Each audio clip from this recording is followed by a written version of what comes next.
Friends, ఈ వీడియోని చివరి వరకు చూడండి.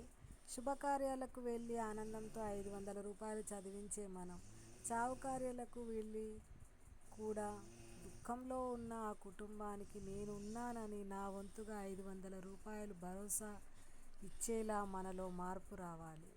500 రూపాయలు 500 మంది ఇస్తే 2,50,000 అవుతాయి.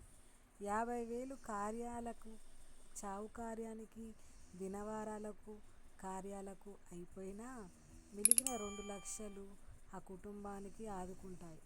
అలా అందరూ ముందుకు వస్తే ఏ ఎల్ఐసీలు కానీ, ఏ బీమాలు కానీ అవసరం ఉండదు.